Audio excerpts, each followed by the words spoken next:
కలియుగం అంతమవుతుందని చెప్పడానికి సంకేతాలు ఇవే. ప్రస్తుతం మనందరం ఉన్నది కలియుగంలోనేనని అందరికీ తెలిసిందే. అయితే ఈ యుగంలోనే యుగాంతం వస్తుందని కూడా పురాణాలు చెబుతున్నాయి. ఈ క్రమంలోనే కలియుగంలో మనుషులు ఉన్నత స్థానానికి చేరుకోవడానికి రకరకాలుగా ప్రయత్నిస్తారని, అందుకు అవసరమైతే అడ్డదారులు కూడా తొక్కుతారని, వయస్సు, ఎత్తు, బలం, జ్ఞానం, ఆకర్షణ వంటివన్నీ రాను రాను కలియుగంలో తగ్గిపోతాయని పురాణాలు చెబుతున్నాయి. అవన్నీ జరగడం కూడా మనం చూస్తున్నాం. అయితే వేదాలు కూడా కలియుగం గురించిన కొన్ని నిజాలను మనకు చెబుతున్నాయి. అవేమిటో ఇప్పుడు తెలుసుకుందాం. కలియుగంలో నిజమనేది చనిపోతుంది. మనుషులు నిజం చెప్పడం అనేది మానేస్తారు. అబద్ధాల మీదనే ప్రపంచం నడుస్తుంది. నిజం చెప్పే ఏ మనిషి కూడా కలియుగంలో ఉండలేడు, ఉండడు కూడా. మనుషుల్లో మంచితనం అనేది అస్సలు ఉండదు. అది చూద్దామన్నా ఏ కోశానా కనిపించదు.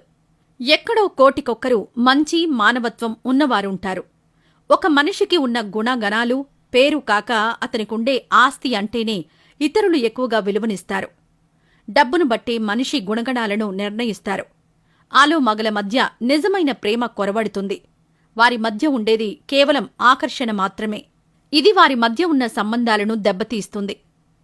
కలియుగంలో తల్లిదండ్రులను మోసం చేసే పిల్లలు, పిల్లలను మోసం చేసే తల్లిదండ్రులు ఉంటారు.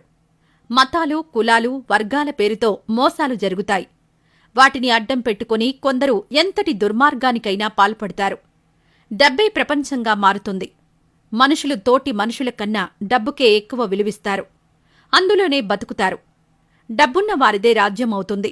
డబ్బు కోసం బంధువులను, తోటి కుటుంబ సభ్యులను చంపేందుకు కూడా వెనుకాడరు.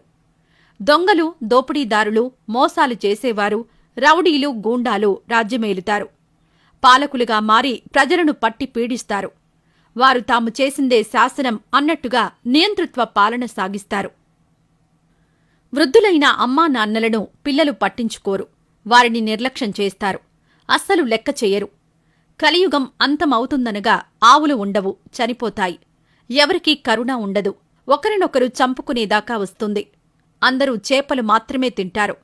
మహిళలు చాలా క్రూరంగా ప్రవర్తిస్తారు. ఎక్కడ చూసినా వ్యభిచారం, హత్యలు జరుగుతాయి. మనిషి జీవితకాలం 15 ఏళ్లకు పడిపోతుంది. చిన్న వయసులోనే పిల్లలను కంటారు. ఎక్కడా ఆలయాలు ఉండవు, కనుమరుగైపోతాయి.